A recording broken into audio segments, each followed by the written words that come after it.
one of the goals is to not only upgrade some of this, but to also make the ergonomics a little bit more improved.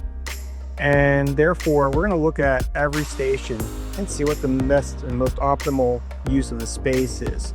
So for instance, initial thoughts right now are keep the audio monitors for the director station, by the way. Move this down here. These are your scopes. And then bring over one of these monitors, probably from that section far over there, and put that up here. And it's going to be program and then teleprompter feed for the director. And then this goes away. This is the router control. We're going to move that to the TE right in here so that they can punch up during a show and change what's on prompter feeds and things like that. And then we're going to, again, we'll have the ClearCom. We've got a newer unit right there ready to replace this MS232. It's going to go right in here. This is going to go in the machine rack in the next row behind. This PC is going to move to this shelf behind the multi-view here. We're going to drop down another rack-mounted monitor for that, and then we're going to do another weather computer monitor up there. We're going to KVM all of that from the keyboard that's here, and that should make life a little bit easier too, because then you can just sit here and look up and know that everything's working and control it if you need to. But that way it also moves the most important monitors here, because once you get into the show, they probably won't need to worry about the engineering monitors because everything will be shaded properly.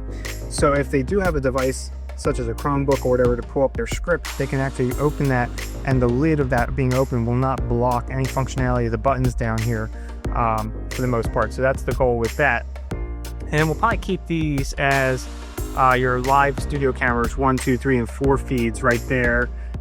Maybe do the HyperDeck playback feeds in the top 2 here. This will be open. This is a remote panel for the switcher. This is useful for mapping things like macros with the graphics. So if you want to do a direct key, maybe on and off with that. So I think I'm going to move that and have that go back to our graphics row here. Just because then if they need to punch themselves up on air, they can take direct remote control of the switcher and do that and get their key layer on. So I think that'll help as well. And this is another multi-view, all connected. And this duplicates to the back row for the timer functions for the for back there. With the graphics, I think what we'll do is we're going to free up. We're going to have a 4-channel unit here, so we won't need to have a separate video wall like this anymore. This is going to go away. I think it's going to become a maybe a screen to view the rundowns and things of that nature. And then down here, this will be the CG. And whether or not I can do that on the same unit and do a dual view out and float that monitor for them with that other window, maybe we could do that and do it all from the same server. Obviously, you've got a program here, and then you have a copy of the multi-view, which has real big on it the clock for them with the stopwatch here. And this will be their control surface. So I think the Stream Deck will go away. The KVM will go away. We're going to adapt on the back and do the runs. We're going to move all this stuff to the machine rack for the servers, and then we'll adapt them from DP to HDMI so that we can do some extended feeds to these screens here.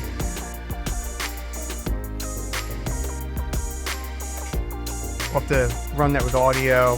We got some intercom that we're going to put on the boxes here for them so they can hear and talk back. And then we're going to redesign this entire rack too a little bit. We're going to mount 2 rack-mounted displays. One is going to be program, and one's going to be the teleprompter computer feed. We're going to change this around the stacking order, get rid of this keyboard, things like that. This unit's going to go away here.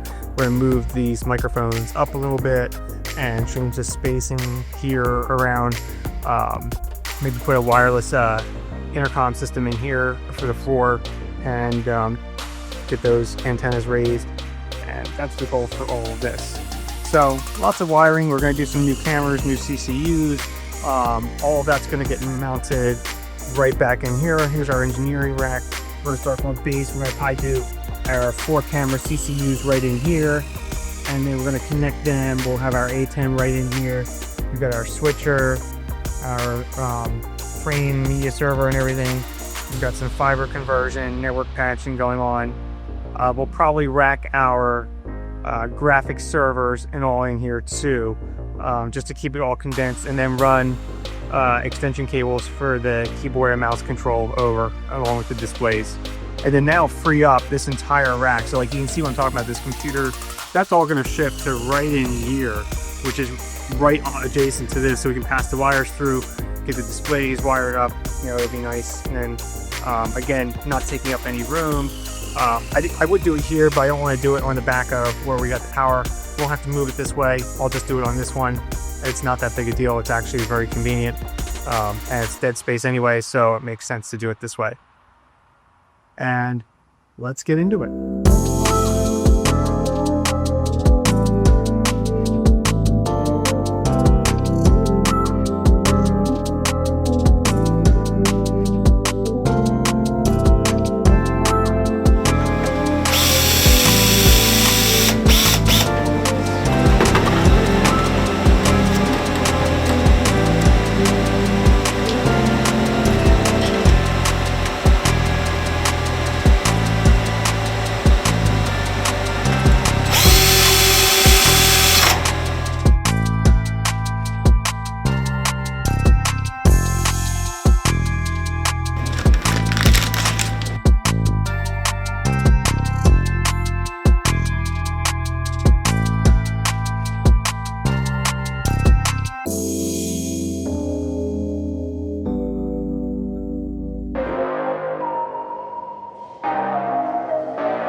And this is how it all turned out. So we've got our weather computer right here.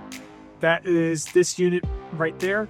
We've got our ATEM, and that's running off of this computer right down here.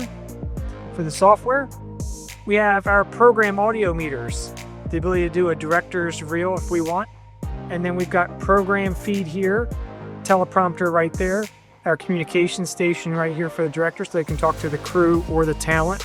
And we do have IFB for the talent in-ears. And then they can call the show right here using their Chromebook. The technical director has access to the video scope. So we have our vector scope and our waveform right there. They also have a Chromebook so they can log into the script and use the touchscreen to control it.